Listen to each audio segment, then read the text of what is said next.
বুঝছেন? আসসালামু আলাইকুম। এখন বর্তমান পরিস্থিতির উপরে চরমোনাই, জামাত ইসলাম, হেফাজত ইসলাম, আরও যারা আছে অঙ্গ সংগঠন, আলা হাদিস, এই সবাই মিলিয়ে আমরা ঐক্য হওয়ার জন্য যেই স্লোগান দরকার ওই স্লোগান দেওয়া উচিত। আগে কি করা হয়েছিল, এখন কি করে ফেলছে, 5 তারিখে কি করছে, এগুলি আমরা না বলি, কাদা চোরাচুরি না করি। আমরা বাঙালি, দিন শেষে আমাদের একটা পরিচয় আছে, আমরা বাঙালি এবং মুসলমান। আমরা মুসলমান, এক মুসলমান আরেক মুসলমানের ভাই। এক মুসলমান আরেক মুসলমানকে যদি স্যাক্রিফাইসই না করতে পারি, ওর ভুল হয়েছে, এই ভুলটাকে আমি শুধু কেল বাতাইলাম, উড়াইলাম, জাজলাম, ভাইরাল করলাম, এতে কি হলো? সমাধান হলো? সমাধান নাই। এখানে এখানে আরো দ্বন্দ্বের সৃষ্টি হচ্ছে, এখানে আরো একজন আরেকজনের গালি দিচ্ছে। ওই এগুলি এগুলি দেখতে দেখতে এখন আর আমার কাছে ভাল লাগে না, একদম তিতা লাগে। হ্যাঁ, এই যে বাংলাদেশে আজকে মানি বুঝ হওয়ার পর থেকেই শুধু এই সমস্যা দেখতেছি। কেন ভাই, তোমাদের ভিতরে কোনো স্যাক্রিফাইস নাই? হ্যাঁ, ভালোবাসা নাই? বুঝলাম না এইসব কিতাব। একটা মানুষ এত সুন্দর করে কথা বলতেছে, এত সুন্দর করে বলতেছে, বুঝাইতেছে, কথা কি কানে যায় না? হ্যাঁ, তুমি আল্লাহর দিন কায়েম করবা, গাদ্দারা গাদ্দারা কথা কইয়া, এটা কেমন ইজতা? আল্লাহর দিন কায়েম করতে হইলে মুখের ভাষা সংযম করতে হবে, সুন্দর কথা বলতে হবে। তোমাকে কেউ গালি দিলে তুমি তাকে ভাই বলে বলতে হবে যে ভাইয়া এই গালিটা আমি পাওয়ার মতন না, তুমি দিছো, হ্যাঁ আমি তোমাকে মাফ করে দিলাম, তুমি আল্লাহর কাছে মাপ চেয়ে নিও। তুমি যদি এইভাবে মানুষটাকে বলো, মানুষ তো ও তো নিজেরই নিজে প্রশ্ন করতে করতে শেষ হয়ে যাবে, ওই আর কি বিচার করবো? ওর তো বিচার এখানেই হয়ে যাবো, কথা দুই ওরে। আমি গালি দেওয়ার পরে ও আমারে ক্ষমা করে দিল, আবার আল্লাহর কাছে ক্ষমা চাইতে বললো নিজের জন্য। এ কেমন মানুষ? হ্যাঁ, এটাই মানুষ। হজরত মোহাম্মদ সাল্লাহ সাল্লামের আদর্শ এটাই। তুমি নবীর উম্মত, শুধু মুখ বাইরে লইব? তুমি নবীর উম্মত, শুধু কেল পাঞ্জাবি আর কুত্তা লাগাইয়া দেখাইলে হইব? হ্যাঁ, তুমি যে নবীর উম্মত এটা কথায় কাজে মিল থাকতে হইব।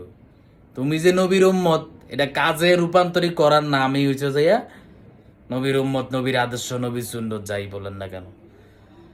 এখন তোমাকে কিছু বললেই তুমি মানে আরো 5টা বাড়িয়ে কও। তোমার কোনো স্বার্থে একটু ইগুতে আঘাত লাগলে তুমি আরো 14টা বাড়িয়ে কও। এটা কি? এ তো সমাধান না। হুম, আমি সবাইকেই বলতেছি, এখানে এখন এই ফেসবুক প্ল্যাটফর্মে যারা আছেন, অনলাইন প্ল্যাটফর্মে, এই যে এই ধরনের প্রবলেমগুলি আপনারা করতেছেন, একজন আরেকজনের বিরুদ্ধে কথা, আগে কি হয়েছে, পরে কি হয়েছে, জামাত ইসলাম কি করছে, চরমোনাই এখন কি করছে, তখন কি করছে, হেফাজত কি করছে, এগুলি এখন আপাতত বন্ধ রাখেন। আপাতত আমরা ঐক্য হই, ঐক্য হয়ে আমরা আল্লাহর দিন কায়েমের চেষ্টা করি, আস্তে আস্তে সব কিছু সমাধান হয়ে যাবে। আপনি নিজে কথা দিয়ে সব কিছু সমাধান করতে হবে। কিছু কিছু সমস্যা আছে প্রাকৃতিকভাবেই সমাধান হয়, আল্লাহর উপর থেকে দিক নির্দেশনা আসে। ঠিক আছে, তা আপনাকে ওই পর্যন্ত ধৈর্য ধরতে হবে। তো আপনার যদি ধৈর্যই না থাকে তাহলে আপনি কিভাবে সাকসেস হবেন? তা আশা করি এখন আমরা কাদা চোরাচুরি করব না, সবাই মিলেমিশে আল্লাহর দিন প্রতিষ্ঠা করার জন্য যা করা প্রয়োজন তাই করব। অন্য কোনো কিছু এখন আমরা বলবো না, করব না।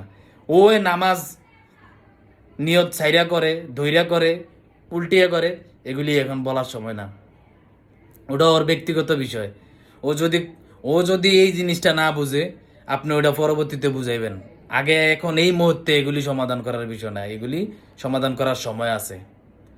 ঠিক আছে, এখন বর্তমানে সময় উপযোগ, সময়ের পরিস্থিতির উপরে এখন যেটা প্রয়োজন সেটা করেন আগে। ঠিক আছে, কথা বললে আরো অনেক কথা বলা যায়, সংক্ষিপ্তভাবে কথা বলছি, এত কথা বলার মতন সময় মানুষের নাই, কারণ আমাদের ধৈর্য কম, কথা উইডেই আমাদের ধৈর্যটাই কম। ঠিক আছে, সবাই ভালো থাকবেন। কথার ভিতরে ভুল ত্রুটি হলে ক্ষমার দৃষ্টিতে দেখবেন, কারণ আমিও মানুষ। বাংলাদেশের মানুষের এই একটা প্রবলেম, একে অন্যের মানুষই মনে করে না আজকের দিন পর্যন্ত। মানুষ যদি মনে করতো তাহলে ভুল ত্রুটি ক্ষমার দৃষ্টিতে অবশ্যই দেখতো, কারণ মানুষ মাত্রই ভুল, ফেরেস্তা না তো যে ভুল করব না। মানুষ মাত্র ভুল এবং সমাধান, এই নিয়ে জীবন।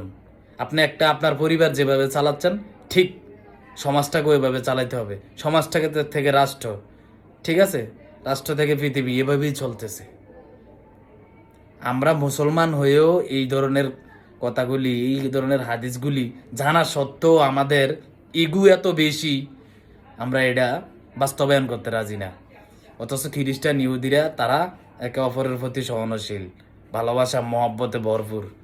হ্যাঁ, আমরা এটা করতে পারতেছি না আজকের দিন পর্যন্ত।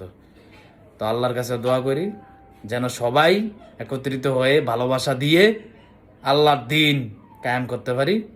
সবাই ভালো থাকবেন, সুস্থ থাকবেন। আসসালামু আলাইকুম।